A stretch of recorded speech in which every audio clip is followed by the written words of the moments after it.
జై శ్రీరామ్. అందరికీ శుభోదయం. అందరూ ఎలా ఉన్నారు? బాగున్నారా? మేమైతే చాలా బాగున్నామండి. రేపు శ్రీరామ్ నవమి కదా, ఊరు వాడ హోరెత్తిపోతున్నాయి. మాకు అప్పుడే రాముడు పాటలతోని భజనలతోని చాలా బాగా జరుగుతున్నాయండి. అలాగే మన బలసులమ్మ తల్లి జాతర కూడా చాలా బాగా జరిగింది. అందరికీ తెలిసిన విషయమే. అందరూ చాలా మంది అక్క మేము మిస్ అయ్యాం అని అందరూ అన్నారు.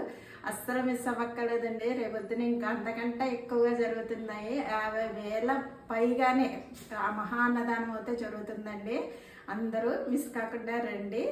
అమ్మవారికి ఆహారంగా నైవేద్యంగా మన ఇంటి నుంచే, ఎవరింటి కాడి నుంచి అయినా సరే, ఎవరైనా ఇంట్లో పిండి వంటలు వండుకుంటాం కదండి. గారెలని, బూరెలని, పులిహారని, అలాగే దద్దోజనం అని, ఇలాంటివన్నీ కూడా ప్రతి ఇంటి నుంచి పట్టుకెళ్ళి అమ్మవారి దగ్గర పెడితే అన్నీ ఒక చోట వేసి కుమ్మంలో వేసి అమ్మవారికి నైవేద్యం పెడతారట. నిన్నే మా అందరికీ కూడా అనౌన్స్ చేశారండి. మీలో కూడా ఈ చుట్టుపక్కల ఊళ్ళో వాళ్ళు కూడా ఎవరైనా వస్తే రావచ్చు. అమ్మవారికి ప్రసాదాన్ని అందితే నైవేద్యంగా స్వీకరించవచ్చండి. అలాగే అన్న ప్రసాదం అయితే 50,000 మందికి ఒక్క చోటనే అమ్మదు కాబట్టి అమ్మవారి గుడి ఆవరణలో ఒక 30,000 మందికి పెడుతున్నారటండి. అలాగే మసీదు సెంటర్లో అయితే ఒక 10,000 మందికి పెడుతున్నారు. అలాగే మన ఎన్టీఆర్ విగ్రహం ఉంది కదండి, అక్కడి నుంచి రామాలయం దాకా ఒక 10,000 మంది దాకా పెడుతున్నారంట.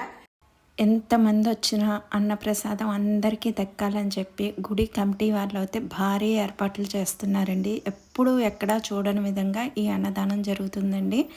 శ్రీమాత్రే నమః.